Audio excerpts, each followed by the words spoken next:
we get here. Okay, we are recording. Okay.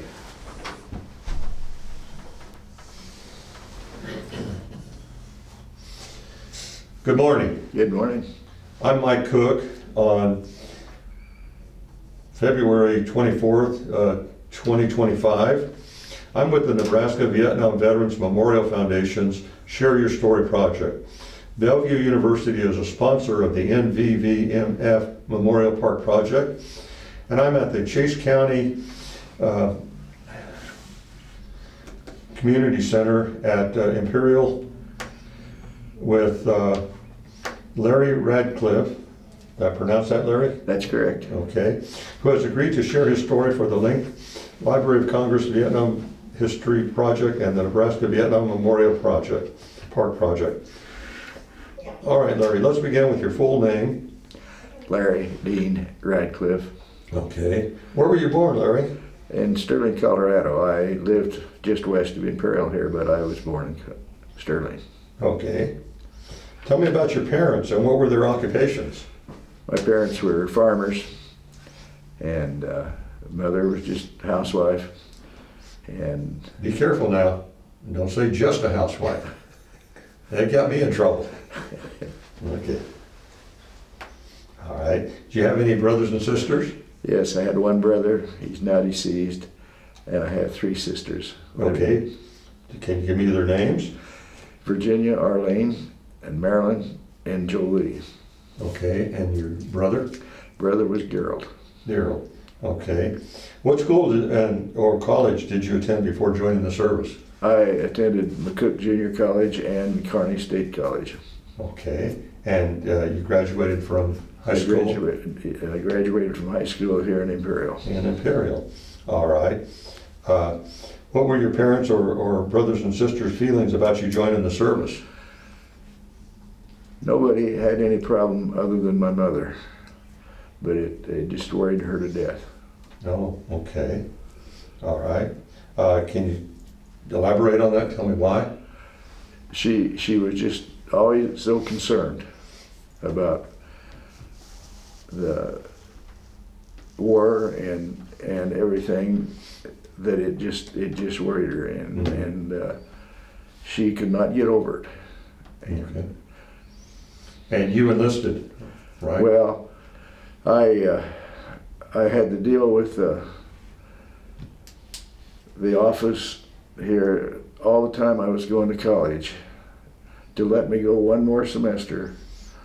And finally, I got them to agree to let me go one last year so I could graduate. And then I agreed to enter the Air Force on delayed enlistment program. Mm-hmm. Okay. All right. How about your brother? Did he serve in the military? No, he did not. He did not. Okay. All right. Were you married before you joined the service? Yes. Uh-huh. Okay. What did your spouse think of you being in the military? It didn't bother her because her father was a World War II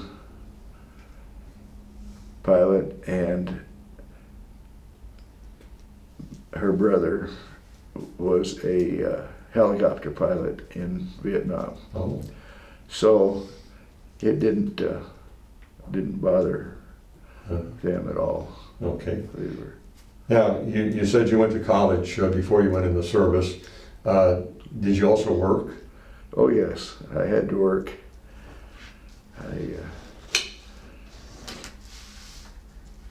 Okay, just various jobs. Well, I had worked here in Imperial. I graduated from Chase County High School, mm-hmm. right here, and during my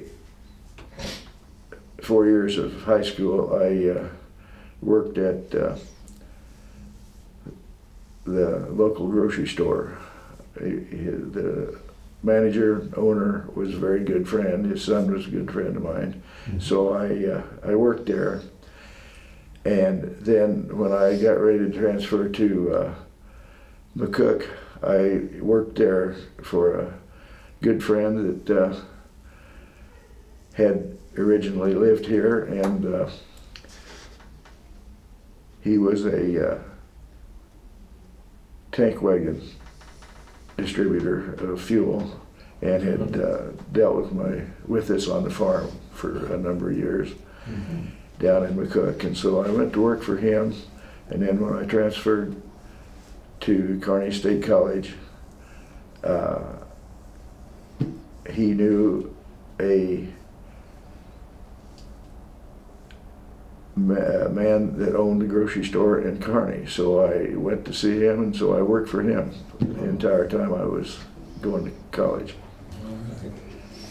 Well, we talked a little bit about the fact that you went in on a delayed enlistment, and I'm assuming that that had to do with the fact that the local draft board wanted to draft you. Oh yes, they called me. I had to come over before every semester, my last 4 semesters. And I didn't think I was ever going to get a finish school till after I went. And finally, the last year, I just promised them, I said, I will go, can I finish out this year and graduate? And so they agreed to do that, and when I graduated, well, then I went in on the delayed enlistment program, as I said, and which was 90 days, supposedly, from the time you signed those papers until we went, and that's what took place. Okay. And you went into the Air Force? I went to the Air Force. And of course, and I spent the exact 4 years to the day, and that's. Okay. I went to Lackland Air Force Base for my basic training. Well, that was going to be my next question. Yeah. And then after basic, I went permanent party to Keesler Air Force Base in Biloxi, Mississippi. Oh, okay. All right. Well, let's draw back a little bit here. Your basic training. How'd you get there? Well, I flew from Omaha to San Antonio. From Omaha to San Antonio. Okay. Yeah, a lot of interviews that we've done. The basic training was in San Antonio. Yes, I got. There at Lackland. There were a number of recruits that went there. Yes. Okay. After basic training, what other types of training or schooling did you have? What did you go into as a specialty? Well, I was administrative clerk is what it was called, and so I really, because of the fact that I went permanent party, I did not attend any classes. I was permanent party, and I went to work for Air Base Group is what it was, which on Keesler, and I spent my entire time there in that office. Okay. All right. During your basic, what was the best part of the basic training? Oh, if there was a best part. If there was a best part, is the best way to say it. Yes, the best part of it was that we had a young colored fella from New York who just had a terrible time completing basic. And our TI came to me. I was the oldest one in the entire group because of the fact that I had married and then finished school after that. So he came to me and he said, "Would you do one thing for me, please?" He said, "Work with this young fella. I want to get him through." And so likewise, I did spend extra time with that young fella, and it was quite a task, but I did finally get him through. Well, that's good. That's good. And so. All right. Okay, so after your basic training and schooling, you went to, where was the base now in? Keesler Air Keesler. Force Base in Okay. Biloxi, Mississippi. All right. And did you have to qualify on any specialized equipment or anything when you got there? Or? No, I really never. No, I never took any. As far as that, no special training. Uh-huh. And Okay. All right. Well, I know you were promoted to E5 eventually. yes, That's a staff sergeant, right? you're correct. Yeah. Okay. Tell me about your promotions. How did they come about? Well, I was, as far as my promotions, the only thing I ever had to wait on was time, because I had all my work always done prior to. Mm-hmm. And in fact, I had even completed my work for tech sergeant. I can't even remember, that's E6, I guess. U6, yeah. But I left, of course, I didn't have the time that would adequately meet the You, tech sergeant. you served your service time and you were done. My 4 years and I was Uh-huh. done. And I say when I'm done, I was in Nam and I got about 45 days before my DEROS, I got a Red Cross message one morning that my mother was very ill. And so they told me to, which I did, prepared and got out of there that day. Was pretty fortunate to find a plane out of there that day. But I did, and so I came home and then I did not go back because I would have been only like 2 weeks time left, give or take. Now, where were you at when this happened? I was at Tonsanut, right by Saigon. Okay, so you had been reassigned from. Yeah, just with 13 and a half months at Keesler Mhm. left. I was assigned to Vietnam. Okay, to Tonsanut. I was actually assigned to Ben Was, what my orders said when I went. And when I got to Saigon and got off and reported in, they told me that I was not going on to Benoit, that I was going to stay right there at Tonsanut, Mm-hmm. which is what Yeah. I did, of course.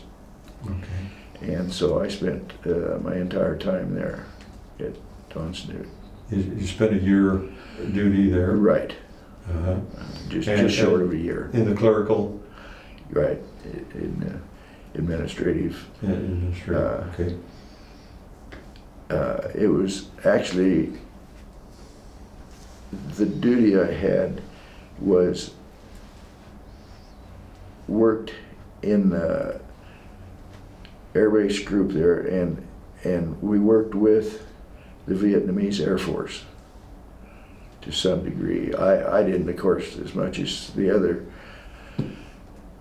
people within the office. Mm-hmm. But that's what I did. Okay.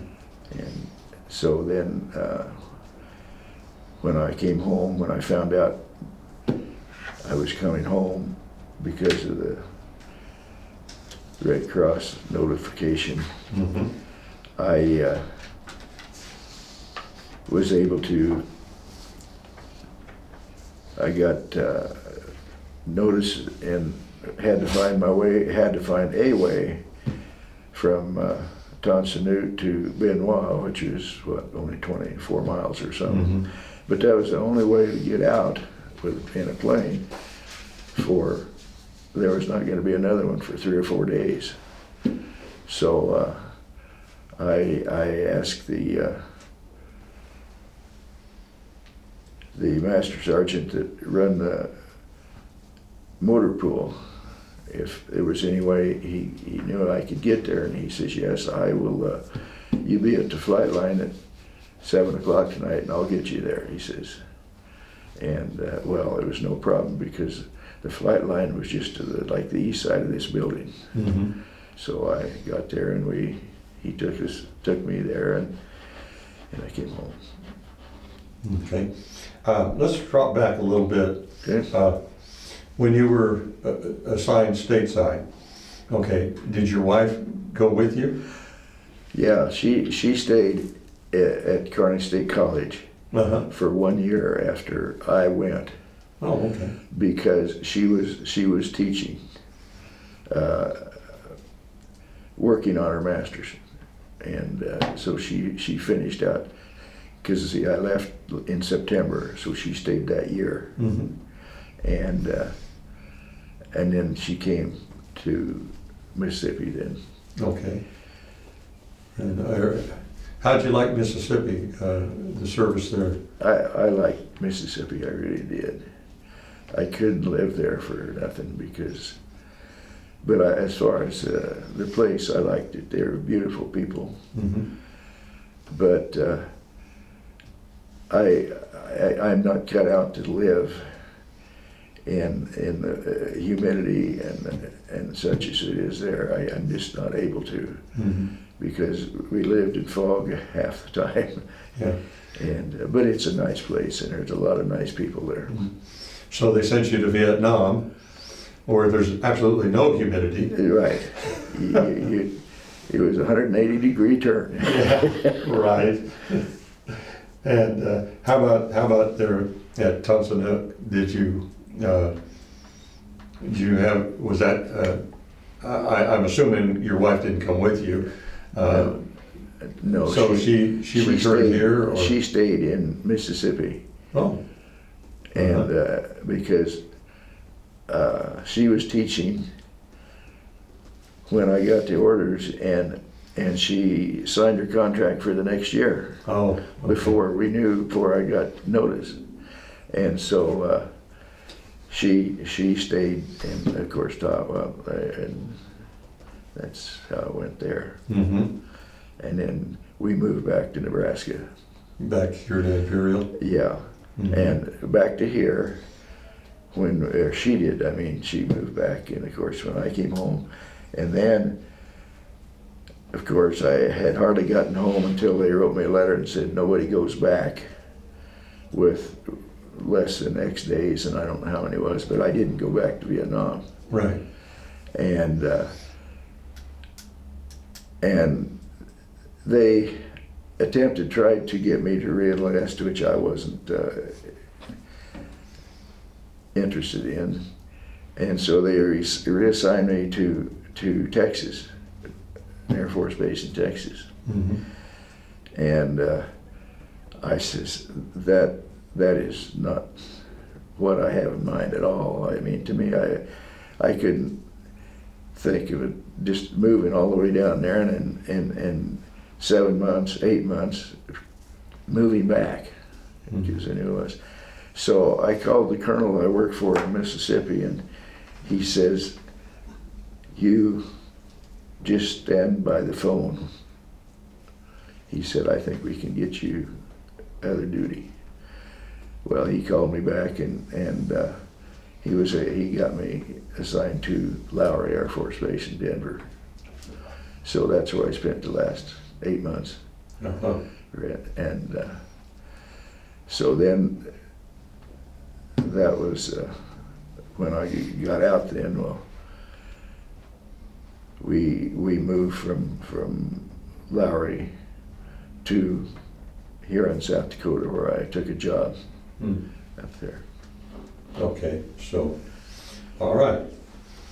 Now, so, when you were in Vietnam, basically it was combat support duty. Well, it was administrative, Mm-hmm.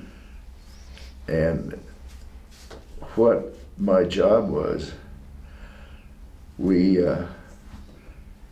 I received information every morning of all the flights every night, and I booked those, and at the end of the month I acquired all that, and I turned that to my colonel I worked for, and I don't know what happened, of course, after that, but that was my job.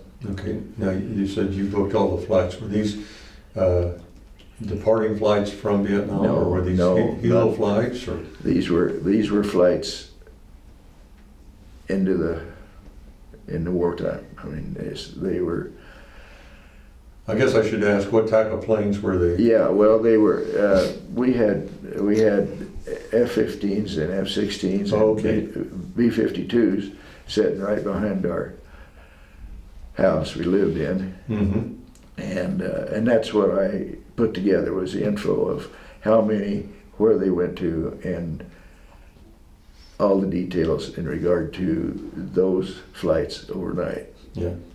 Well, I knew at Thompson there were, fighter planes assigned there, and bombers, and helos. There were some helos assigned there, and also troops flying into and out of Oh, yes. Vietnam. It was a busy airport. It was a very busy airport, and but no, mine was strictly the military airport, and that I did. Okay. So that was basically a typical day for you, was to put together the flight plans. That was my day was to organize all of last night's activity, and Okay. Do you feel your time in Vietnam changed you at all? Did it give you some perspective of how to do things? oh, I wouldn't say that. I guess in how if you're asking me how I really felt about it, I guess maybe it was not a good deal, because it seemed to me like the best way to say it is I sort of had my mind made up before I went over there as to what we'd been doing for so long, and I felt that we weren't making any headway, Mm-hmm. because I didn't really feel that we were there for a purpose. It was not a purpose like I would do today if I had something to do out here. I would do it, get the job done, and move on. And I didn't ever feel that we did that there. Okay. All right. Well, how about people that you met there? Did you develop any friendships? Or? Oh yes, I did. I worked for a captain that I really felt sorry for the fellow. I really did. That's the best way I can say it, because he was so terribly unhappy that I just really did feel sorry for him. Mm-hmm. Because number one, he did not want to be there and come to there. So likewise, each and every day for him was a real task. To just come to work every morning really put a load on him, because he was just so unhappy for being there. I mean, and it's like I always said, I think we probably all feel that way to a degree. And if you didn't, I mean, it was different. But he was very, very unhappy gentleman.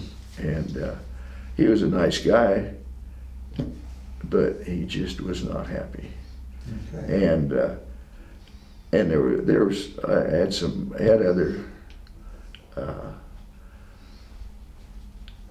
people that I developed friendship with, yes, and I just really I felt that I had made a good relationship. All right. Okay, let me ask you another question here. This one's kind of funny, or not funny, but it's kind of a little bit off to the side. When you were in Vietnam, what did it sound like where you were at?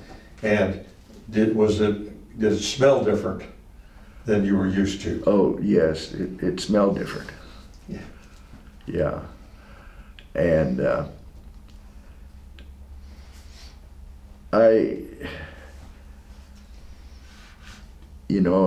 it was just what what I disliked as much as anything about it, even though we worked 12 and 13 hours a day, it was still, it just seemed like we never got rid of any of the day. I mean, it just seemed so ungodly long. I finally, this compound we lived in right there on base,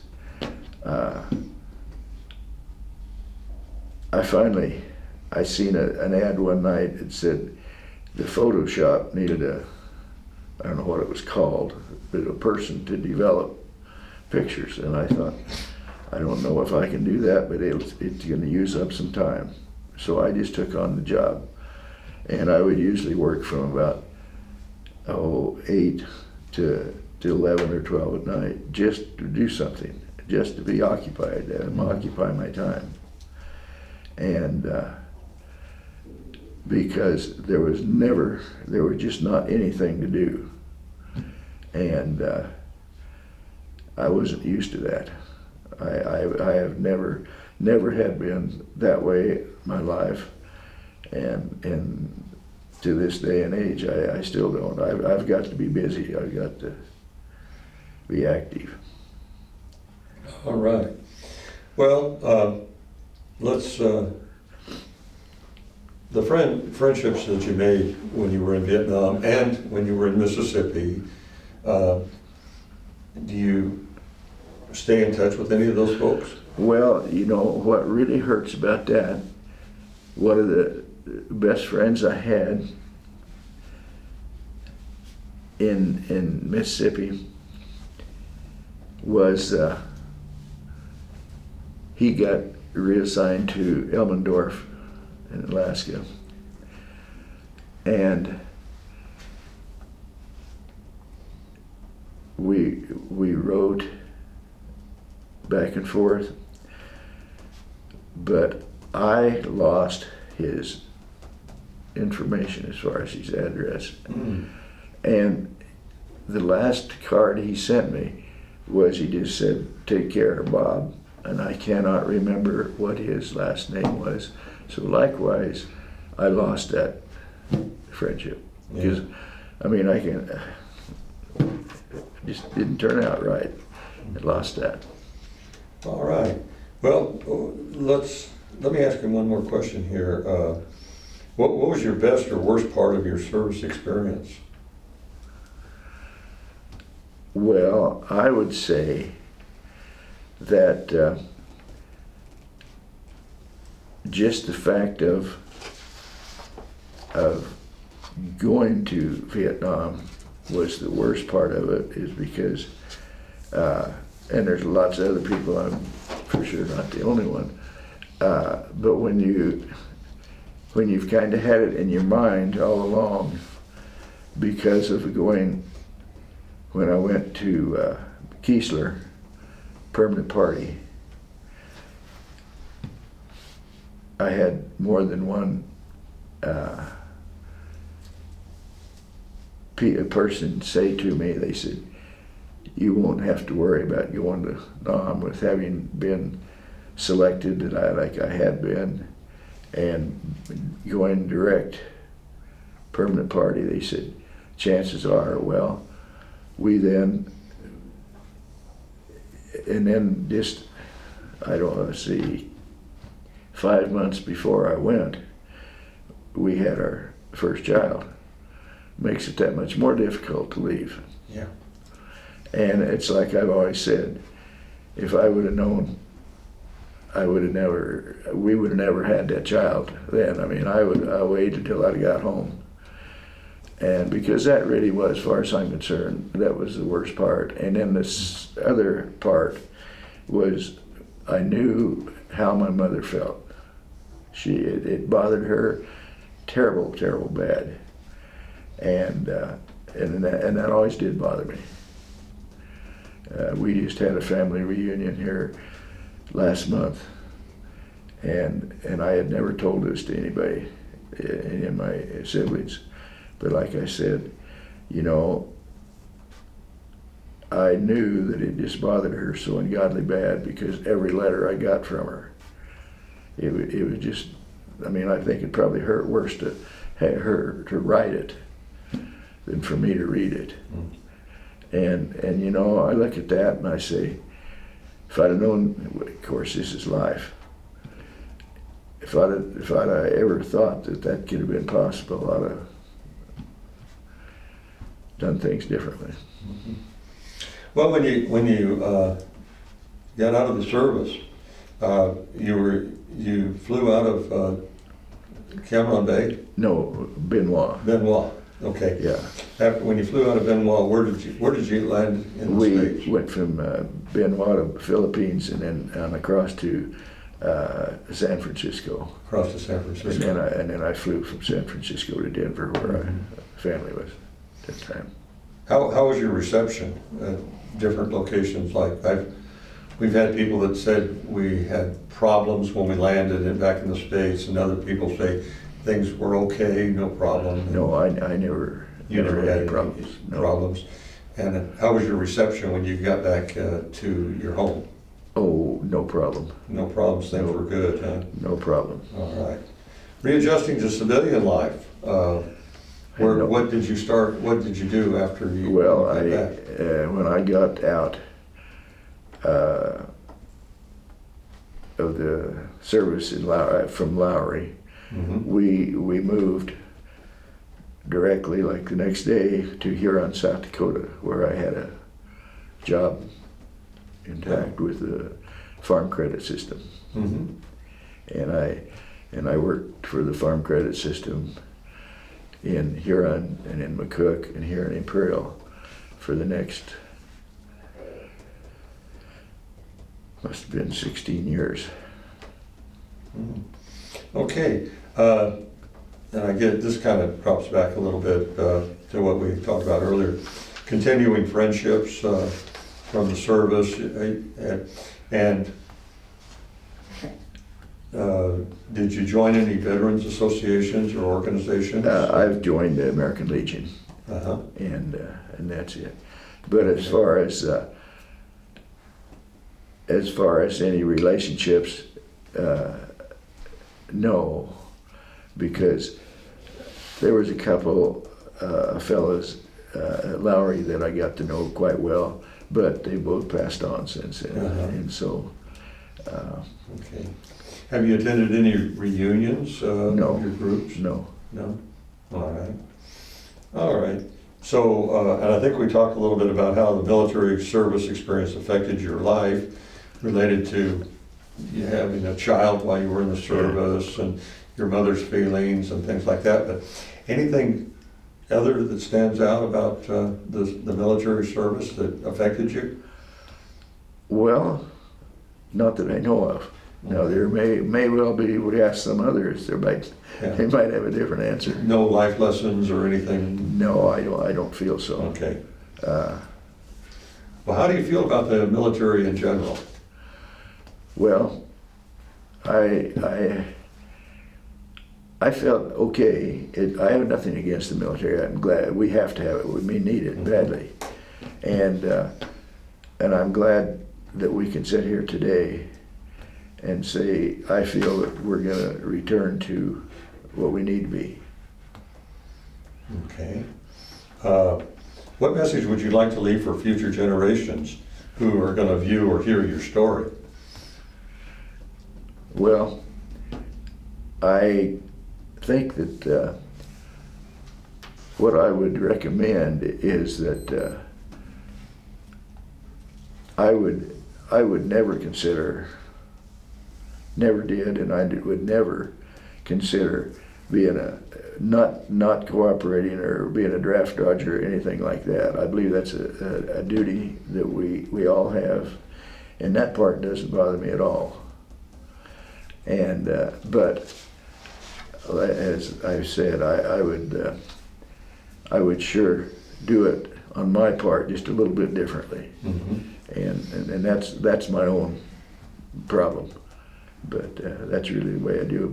But as far as the military, I'm very happy with it. I think I'm glad that we have what we do, and it's something that this country can be proud of. Okay. Have you told your family any information or details of what your service involved? Yeah, I have. We've talked about it before. Yeah, we've talked. And with my family, it's been very easily because, like I say, my father-in-law was in World War II and was a POW, and then my brother-in-law was a helicopter pilot in Vietnam, and so we have always been very open in regard to the military and the service. All right. Well, I want to thank you for taking the time to share your recollections of your military service. Is there anything else you'd like to add that we have not covered in this interview? Well, I really can't think so. I think I would say that I think with considering the size and magnitude of the service, I think they do a very good job organizing and maintaining, because it can't be easy with the number there is. Mm-hmm. All right. Your family is probably going to be very interested in listening to this or watching this video, and you're probably going to receive a lot of questions about, well, you never told me about that, or you never told me about this, and things like that. So is there anything else you want to cover, any bases you want to cover before we stop? Well, I don't think so, because as I've tried to sit here and think of anything else, and I don't really think that I do have. All right. What about the status of vets, of Vietnam era veterans? What do you think people need to know? Well, I think that it is only right. I think we should know more. The American people should be aware of what did take place and why, and far more than it does right now. Because, and I know there's only so much we can't know, and that's okay though, but I still think that it should be more open, because I know